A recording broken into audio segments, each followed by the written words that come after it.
As soon as the news broke, the left started saying that a MAGA Republican had done it. At the same time, their supporters were openly rejoicing that Charlie Kirk was dead. How can those two things possibly fit together? They said it out loud, it's okay for Charlie Kirk to be killed for his opinions. If they can say that without shame, then why are they surprised when they get fired for their own words? The most significant political assassination in recent American history took place inside a university. Isn't it even more disgraceful that instead of silence and shame, professors and administrators made noise, excuses, and even cheers? Meanwhile, celebrities like Jimmy Kimmel cry censorship. He hasn't been arrested. He hasn't had his printing press smashed. He's free to speak, free to podcast, free to rant. Sure, there are crazy people on both sides, but it's only the left telling them that violence is good. If universities had simply done their own jobs, Charlie Kirk would never have had a job. You know, the left is nothing if not inconsistent. Their only consistency is inconsistency.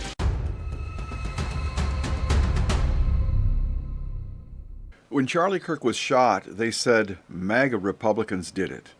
And at the very same moment, they cheered his death. Which is it? If you really believed MAGA killed him, how could you be happy about it? Doesn't the left hate everything MAGA does? But that's the madness of the left. Their next reaction was they immediately pulled out the what about lists of other violent acts that they claim are the same thing. But here's the thing. If you've got two items that really are the same, you don't need to be told so. Their first example was the deaths of Abigail and James McWhorter, a state legislator, and her husband, who were shot to death in Minneapolis in May of this year. It's a tragedy, but it's not the same thing, not at all. Those people were on a broad list of targets, and they were chosen because of her political office. And their killer was lashing out at the system. He wasn't singling out just one symbolic leader. Another example they gave was the firebombing of Governor Josh Shapiro's home in Pennsylvania. That was in November of 2024, before the election. But that attack was pro-Gaza extremists targeting him because he's Jewish. And the irony there, of course, is that Republicans have been Israel's strongest allies. We were on Shapiro's side in that sense. It wasn't MAGA violence, it was anti-Semitism from the left. And neither one of these cases involved a sniper with a scope. Important because that's someone carefully targeting one man in front of a live audience. It is something we're seeing more of. If you give a military sniper an assignment, a mission, to go out and decapitate a movement, and then he just went and killed random representatives and their spouses, and their dog in this case, that man's commander would tell him that his mission failed. They're not the same at all. If you want a true comparison, look at some other recent assassinations. In January 2025, the CEO of United Health Group, he was shot and killed in New York City. This summer, a gunman stormed NFL headquarters in New York City, killing 3 people and not the ones he intended. And of course, there have been 2 attempts on Donald Trump. Pennsylvania in July 2024, and then Florida in March 2025.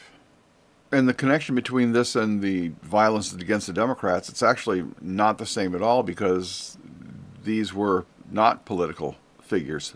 It's more important that they were copycat assassination attempts. And rather than focus on the politics of these various attacks, you should concentrate on the methodology. These were copycats, and they were all not random crimes. They were not political. They were deliberate attacks on symbolic leaders, and actually symbolic people, not political office holders. And what's the other pattern? The pattern is that when violence strikes the left, the right condemns it. But when violence strikes the right, the left excuses it, does this blame game, this both sides stuff, or even worse, they applaud it. And yes, violence happens to Democrats too. A lot of this is just simply the fact that thousands of politicians exist, especially when you go down to lower levels. Governor's not that low, but state representatives are, and then if you've got local representatives.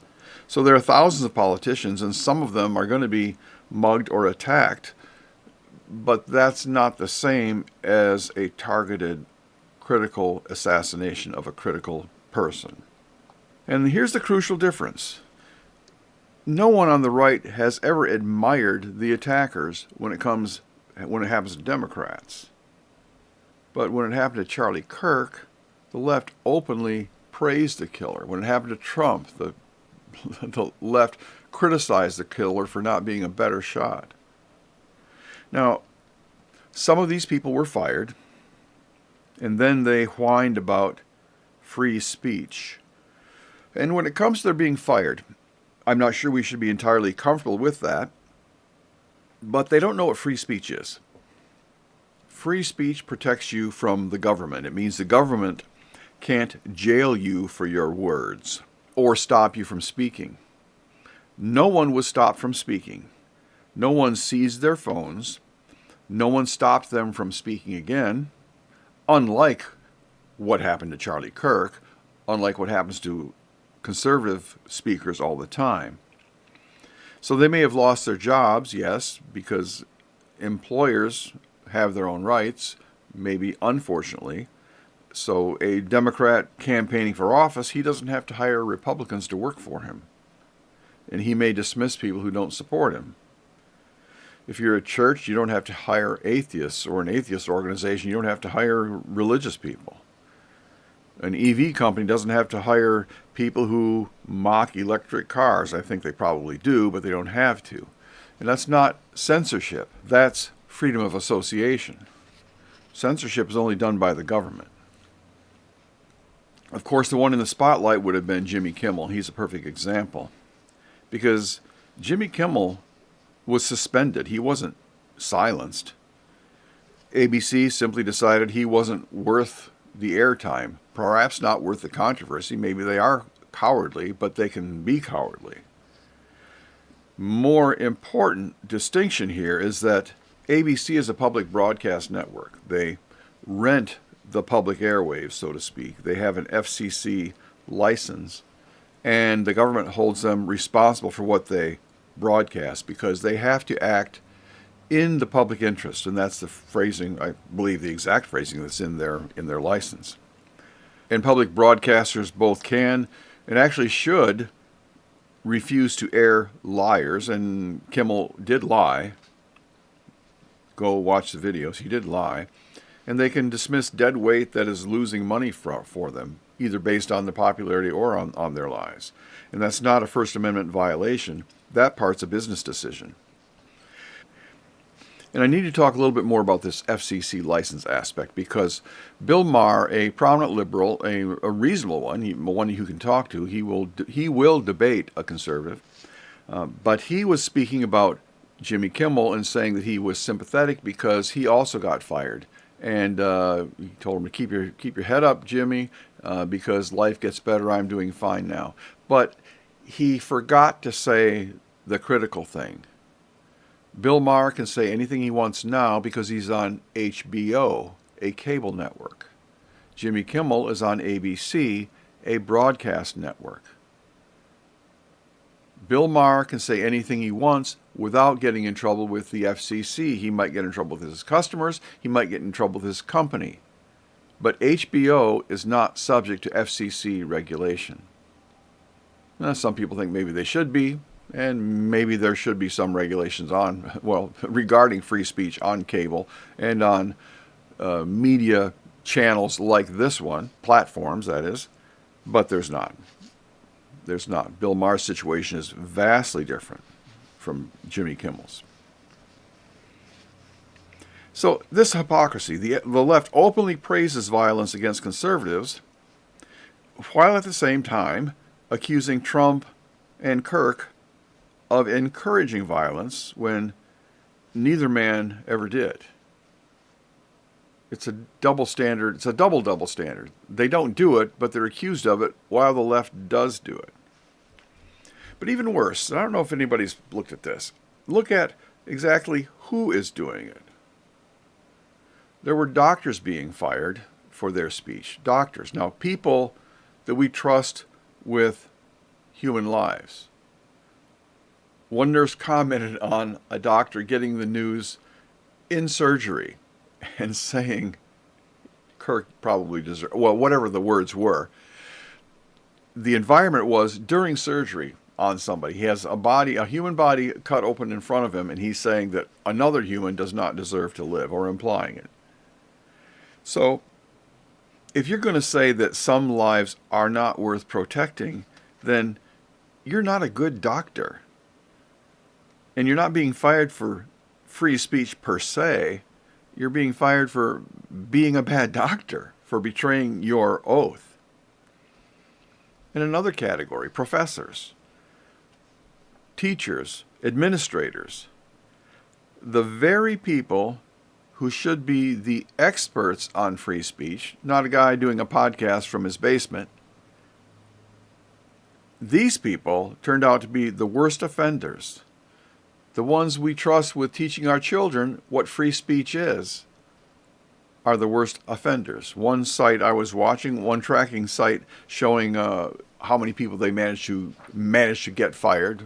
Not maybe not a laudable goal, but most of their firings were in education. And in this situation, academia, he was shot on a college campus. Academia should be bowing its head in shame, should be pausing to reflect, and instead, they shout approval. So think about it. It's been said, Charlie Kirk was shot while speaking at a university. So it's the one place that should embody the free exchange of ideas, and yet it became the place where ideas were silenced by bullets.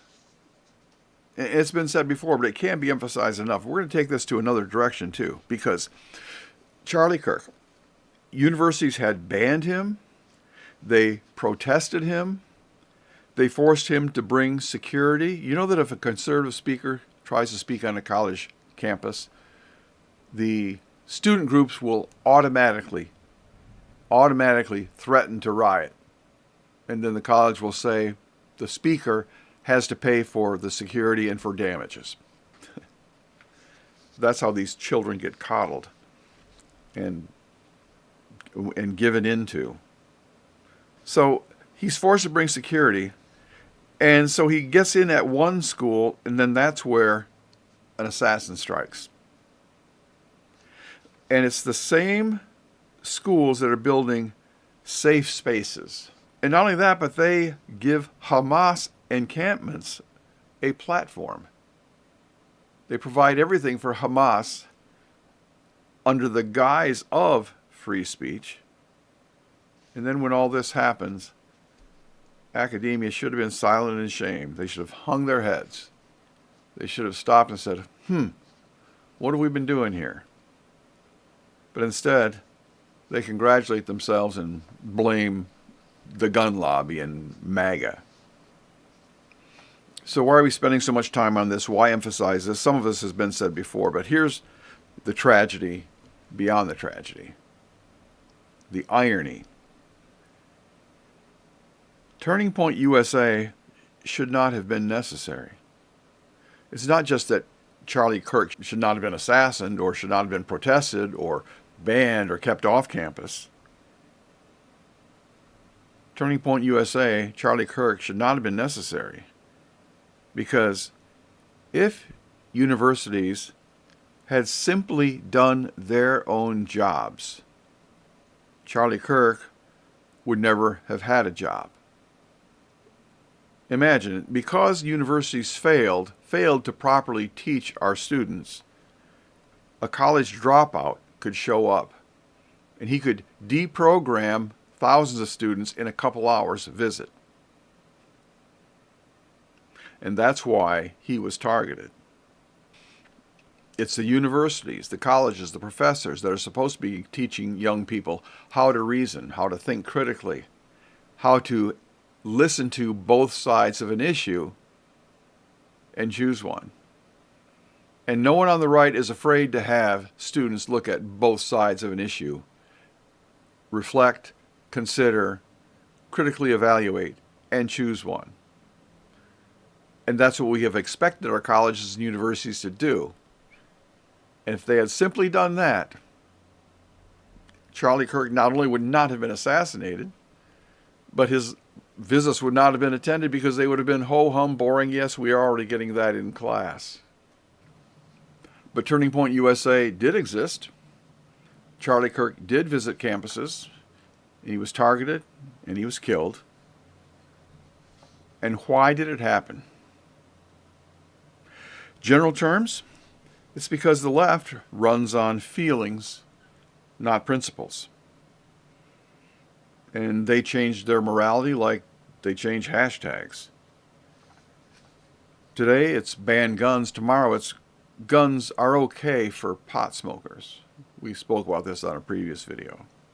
Today it's defund the police. Tomorrow it's police injured in insurrection on January 6th.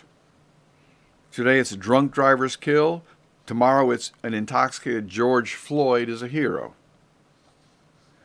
Morality ought to be steady, but there's shifts like sand in the wind.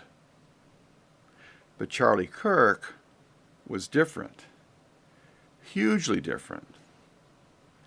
And that's for one reason. Charlie Kirk was a Christian, and Christians don't just go by whatever they feel like. Oh, we're tempted, sure. But Charlie Kirk had a compass, a fixed, consistent, God-given compass. And you know what a compass is? It always points north. Always. And that is what made Charlie Kirk powerful, and that's what made him dangerous. And here's the proof, because surveys don't lie. LOL, at least some of them don't. A recent YouGov poll found that liberals, and especially those who call themselves very liberal, were far more likely than conservatives to say political violence can sometimes be justified. Some even admitted that it's acceptable to rejoice at the death of a public figure they oppose. Now, that's the obvious damage, the obvious root cause. The left is more comfortable with violent ideas than they want to admit. And the deeper danger is this. Retaliation is always possible once violence is normalized. And that's bad enough on its own. But what we see here goes further. It's not just retaliation that they're risking. Well, we want to be careful what we say here, but when the left openly encourages violence, they're not only inviting pushback, they're lighting the fuse for fresh violence on their own side, on other sides, on all sides, again and again. They keep talking about violence on both sides. Well, no, there hasn't been any violence on both sides, not yet. But there are crazy people on both sides, and the left is telling everyone that violence is okay, and everyone is listening. Now, some compare Charlie Kirk's assassination to Martin Luther King Jr. And it's a good comparison because, yes, both men were symbolic leaders. They were men who stood for an ideology. But there are some differences. After Martin Luther King Jr.'s murder in 1968, riots swept through America into 100 cities, and 38 people died. After Charlie's death, all you saw were peaceful vigils. Whether it's another group of people, whether it's another time and place, I won't say. But they were peaceful vigils. The only violence was when they were disrupted, not by conservatives, but by the left. Oh, peaceful, truly peaceful, not Democrat peaceful. And just look at the timing. In just 18 months, there have been 3 assassination attempts, 2 on Donald Trump and 1 on Charlie Kirk. And none of these attempts were against men holding public office. They had no power except the power of the microphone. So again, Democrats are pointing to attacks, but those attacks were on political office holders, which always happens. But the assassins from the left targeted men whose influence came only from their voices. And here's a blunt truth, if they're worried about retaliation. There is no one on the left of comparable stature. There will be no retaliation because who would you retaliate against? Qualitatively speaking, I suppose people of the same category might be Greta Thunberg or David Hogg. But are they on the same level? Most people use Greta Thunberg as the target of jokes. David Hogg, I don't think most people know who he is. And both these people, they just lecture. Neither one will stand in debate, as anybody on the right will do. Certainly Trump will. Charlie Kirk certainly did it for a living.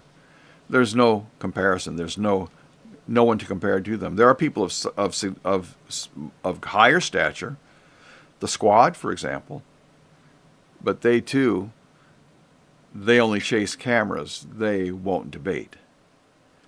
They're not Kirk, they're not Trump, and the left knows it. Which is why they hated him. Charlie Kirk was right, objectively and morally right, because he followed God's law, not man's whims. Isn't it funny how much people care what a righteous man thinks of them? Why is that? There are people in the Middle East shouting death to America. Does that bother you? It doesn't bother me. I do not yearn for their approval. Why do people yearn for the approval of a man like Charlie Kirk? And when he says he does not approve, when he even says, I love you, but I do not approve, they call that hate speech.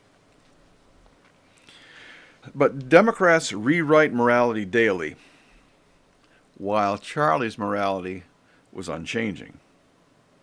And that's why he was content and why they were enraged. And now, 2.5 weeks later, the nation has seen the funeral. Every speaker returned again to the gospel, to doing what is right. That's the gospel of Jesus. Gospel means the good news. And Charlie's widow stood up and forgave the killer. Think about that. While the left mocked, excused, and even praised the assassin, the family of the man himself chose grace over hatred. That's not weakness, that's strength. And that's what a real moral compass looks like. And that's why Charlie Kirk mattered so much.